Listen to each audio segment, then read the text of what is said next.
नमस्कार, मैं हूँ श्रुति ध्यानी और आप देख रहे हैं सुदर्शन धर्म। आज हम निकले हैं एक ऐसी यात्रा पर जो केवल रास्तों से नहीं बल्कि आस्था की गहराइयों से होकर गुजरती है। हम जा रहे हैं मथुरा वृंदावन, वो धरा जहाँ हर सांस में कृष्ण की गूंज है, जहाँ प्रेम मंदिर की दीवारें भी राधा कृष्ण के मधुर संवाद दोहराती हैं।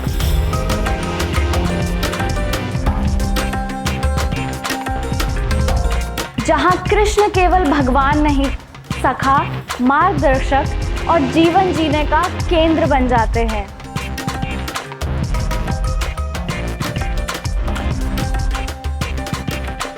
और इस यात्रा में हमारे साथ हैं सुदर्शन न्यूज के प्रधान संपादक, राष्ट्रधर्मी पत्रकार डॉक्टर सुरेश चव्हाणके जी।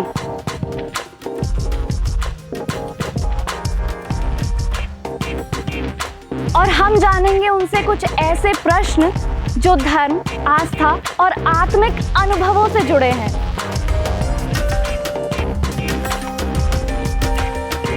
तो आइए चलिए शुरू करते हैं दिल्ली से वृंदावन तक की ये आध्यात्मिक यात्रा सुदर्शन धर्म के साथ।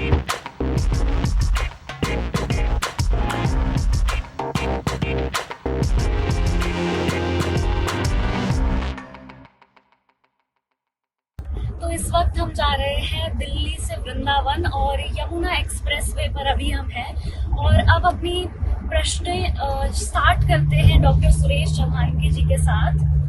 तो सर, आपका बहुत बहुत स्वागत सुदर्शन धर्म चैनल पर। जय श्री कृष्ण। जय श्री कृष्ण। और सर, आपसे पूछना चाहूंगी कि आपकी वृंदावन की सबसे पहली यात्रा कब हुई थी? जब मैं सुदर्शन प्रारंभ करने के लिए 2003 में दिल्ली आया था, तब क्योंकि नाम ही सुदर्शन है, तो हालांकि मैं पहले कुरुक्षेत्र गया था क्योंकि महाभारत और कृष्ण और सुदर्शन का वो ज्यादा नजदीकी संबंध है, लेकिन क्योंकि ये मूल स्थान है मथुरा, तो मथुरा आया। वृंदावन भक्ति का केंद्र है, तो इसलिए वहां पर भी गया। तो 2003 में पहली बार आया था ये देखने की क्या है जी। और सर, आप कितनी बार आ चुके हैं वृंदावन पहले? ये गिना नहीं है और मुझे लगता है कि अगणित बार आया हूँ। पिछले करीब 2003 से अगर कहा जाए तो करीब मुझे लगता है कि 22-23 वर्षों में कम से कम 100 बार तो मिनिमम आया होगा। तो आपके हृदय में वृंदावन के लिए एक विशेष स्थान है? निश्चित तौर पर ये भक्ति मार्ग का, जैसे दिल्ली राजनीति की राजधानी है, वैसे वृंदावन भक्ति मार्ग की राजधानी है और इसलिए इस राजधानी में जाना चाहिए। हम कर्म मार्ग के लोग हैं, लेकिन भक्ति मार्ग के साथ, कर्म के साथ और ज्ञान मार्ग के सम्मिलन के साथ हम काम करते हैं और इसलिए वृंदावन जाते रहते हैं।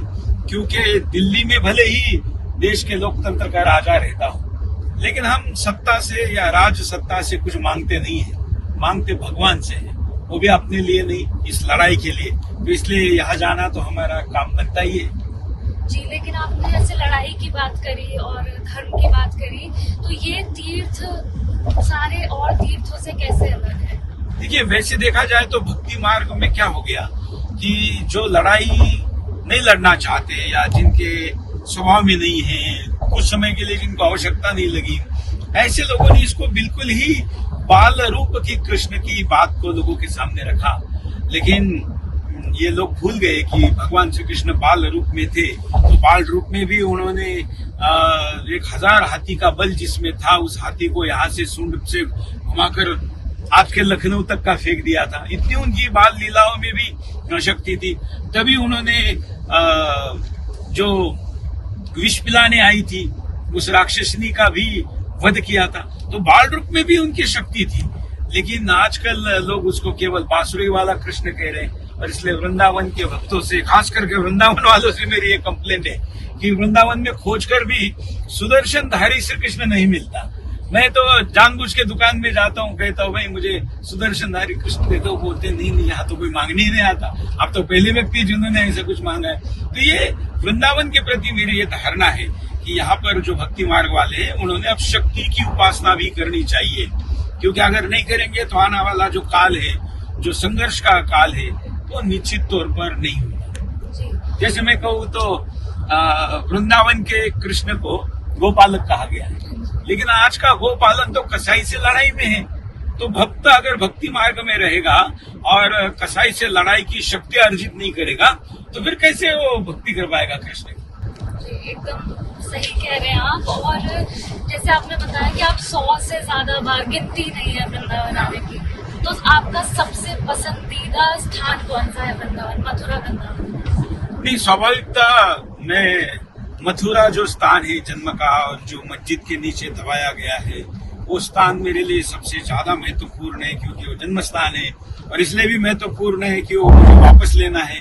मेरे पुरखों ने 5 अप्रैल 1777 में यहाँ पर आकर यहाँ के जाट भाई, यहाँ के गुर्जर, यहाँ के राजपूत सभी को साथ लेकर मथुरा के निजाम को हराया था और यहाँ पर मस्जिद तोड़कर पुनः मंदिर बनाया था। लेकिन पुनः समय के परिवर्तन में वो पुनः वहाँ मस्जिद बन गई है, तो पुनः वहाँ पर मंदिर बनना ये मेरे जीवन का एक लक्ष्य है। और इसलिए मथुरा वृंदावन में अगर मुझे सबसे ज्यादा आकर्षण या मेरा श्रद्धा आस्था का स्थान है तो वो जन्म स्थान है, जन्मभूमि। तो क्या ये यात्रा किसी खास विशेष भाव और संकल्प के साथ हो रही है जो आज जो मैं जा रहा हूँ, इसमें पत्रकारिता दिवस के उपलक्ष्य में वहाँ के धार्मिक, सामाजिक और पत्रकारिता क्षेत्र के लोगों ने मिलकर एक मेरा संबोधन रखा हुआ है। पत्रकार दिवस के रूप में मैं वहाँ पर संबोधित करूंगा कल, आज और कल पत्रकारिता कैसी है, और उसमें भी मैं ये सारे बातें कहूंगा। मैं काशी में जब गया था तो मैंने काशी में कहा था कि काशी के विद्वानों को इतना ज्ञान था या आज भी है कि पूरा ब्रह्मांड कैसे संचालित होता है, कौन सा ग्रह कहाँ पर है, तो यहाँ के व्यक्ति पर, प्रकृति पर, पेड़ों पर, जानवरों पर क्या असर पड़ता है। लेकिन उनको इसका ज्ञान नहीं था कि शत्रु जब तलवार लेकर आएगा और तुम्हारा मंदिर तोड़ना चाहेगा तो मंदिर कैसा बचाया जाए, ये ज्ञान नहीं था। तो वहां पर ज्ञानव्यापी मस्जिद हुई, मंदिर टूट गया काशी विश्वनाथ का। यही बातें मैं जब धार्मिक स्थान पर जाता हूँ तो करता हूँ। आज भी मैं वृंदावन वालों को ये बात अवश्य करूंगा। जैसे आप लेकिन पत्रकार भी हैं और कृष्ण भक्त भी हैं, तो क्या हम एक अलग उदाहरण है। हम एक्टिविस्ट हैं इसलिए जर्नलिस्ट हैं। लोग उल्टा करते हैं। मेरे लिए जर्नलिस्ट फर्स्ट नहीं है, मेरे लिए एक्टिविस्ट फर्स्ट है। और मैं एक हिंदू एक्टिविस्ट हूँ। मेरी PhD भी इसी में है कि मैं एक्टिविज्म, जर्नलिज्म इन एक्टिविज्म, ये मैंने उसको दिया, हिंदू एक्टिविज्म कैसे किया जा सकता है। तो इसलिए मैं केवल पत्रकार नहीं हूँ, मैं एक हिंदू एक्टिविस्ट हूँ। और इसलिए वृंदावन जो भक्ति का केंद्र है उसको शक्ति में परावर्तित करना मेरा मिशन है। तो पत्रकारिता और जो भक्ति है वो एक दूसरे से अलग नहीं है आपके लिए? नहीं, ये तो जो वेस्टर्न थॉट है ना, विदेशी थॉट है ना। हम तो नारद मुनि वाले पत्रकार हैं जो कि भगवान को भी जाकर उसे शक्ति का पुनः स्मरण कराते हैं कि आप क्यों नहीं काम कर रहे, ये आपका ये कर्तव्य है। और हम भक्त को भी कहते हैं कि जाओ भक्त, अपने ईश्वर से क्या तुमने मांगना चाहिए उसका ज्ञान भी उसको देते हैं। तो इसलिए हम विदेशी शैली के पत्रकार नहीं है कि जो अपने आप को धर्मनिरपेक्ष कहे, जो अपने आप को इन सब चीजों से दूर रखे, क्योंकि इसमें सेक्युलरिज्म भी आ जाता है। वो तो कीड़ा है, हमारे लिए तो बीमारी है। हम कभी सेक्युलर, हिंदू अपने आप में धर्मनिरपेक्ष होता है। जर्नलिज्म इन एक्टिविज्म, ये मैंने उसको दिया, हिंदू एक्टिविज्म कैसे किया जा सकता है। तो इसलिए मैं केवल पत्रकार नहीं हूँ, मैं एक हिंदू एक्टिविस्ट हूँ। और इसलिए वृंदावन जो भक्ति का केंद्र है उसको शक्ति में परावर्तित करना मेरा मिशन है। तो पत्रकारिता और जो भक्ति है वो एक दूसरे से अलग नहीं है आपके लिए? नहीं, ये तो जो वेस्टर्न थॉट है ना, विदेशी थॉट है ना। हम तो नारद मुनि वाले पत्रकार हैं जो कि भगवान को भी जाकर उसे शक्ति का पुनः स्मरण कराते हैं कि आप क्यों नहीं काम कर रहे, ये आपका ये कर्तव्य है। और हम भक्त को भी कहते हैं कि जाओ भक्त, अपने ईश्वर से क्या तुमने मांगना चाहिए उसका ज्ञान भी उसको देते हैं। तो इसलिए हम विदेशी शैली के पत्रकार नहीं है कि जो अपने आप को धर्मनिरपेक्ष कहे, जो अपने आप को इन सब चीजों से दूर रखे, क्योंकि इसमें सेक्युलरिज्म भी आ जाता है। वो तो कीड़ा है, हमारे लिए तो बीमारी है। हम कभी सेक्युलर, हिंदू अपने आप में धर्मनिरपेक्ष होता है, पंथ निरपेक्ष होता है। ये धर्मनिरपेक्ष तो कुछ होता ही नहीं है, हिंदू कभी हो ही नहीं सकता धर्मनिरपेक्ष, क्योंकि धर्म के सापेक्ष ही सब कुछ है। तो आप युवाओं के लिए भी क्या संदेश देना चाहेंगे जो कृष्ण को कथा का पात्र मानते हैं? बहुत बड़ी पैमाने पर इस्कॉन और भी बाकी सारी संस्थाओं के द्वारा, और आजकल डिजिटल युग के कारण भी बहुत बड़ी संख्या में युवा और खास करके युवतियां वृंदावन में आती है। मैं उनको कहूंगा कि वो मथुरा भी जाए और जब वो जन्मभूमि भी देखे कि कैसा आज उन्हीं का श्री कृष्ण का जन्मभूमि का स्थान कैसे जिहादियों के चंगुल में है। तो आप केवल वृंदावन में आकर बाकी बिहारी जी का दर्शन करके इस्कॉन में जाके प्रेम मंदिर में जाकर प्रेम की बात करोगे, अच्छी है, लेकिन आपका प्रेम तब जीवित रहेगा ना जब प्रेम के हत्यारे, प्रेम के दुश्मन, प्रेम को कुचलने वाले जब तक समाप्त नहीं होंगे तो कैसे होगा। इसलिए उनको ये भी पता होना चाहिए तो कृष्ण की भक्ति करिए। भक्ति की शुरुआत बास मक्खन दूध दही लोनी खाने वाले मक्खन से करिए, श्री कृष्ण से करिए, फिर थोड़ा आपकी भक्ति बड़ी करिए, उसको बांसुरी सिखाइए, फिर गौ भक्ति भी करिए, गौ रक्षा भी करिए, और फिर अंत में आपके युवा अवस्था में आकर सुदर्शन धारण करिए, धर्म का नाश करिए। यही युवाओं को संदेश है। तो बहुत बहुत धन्यवाद सर, सुदर्शन धर्म चैनल पर आकर इतने सारे हमारे साथ बात करने के लिए। बिल्कुल, और मैं सुदर्शन धर्म के दर्शकों को कहूंगा कि ये बाकी चैनलों जैसा चैनल नहीं है। सुदर्शन धर्म रक्षा की बात करता है।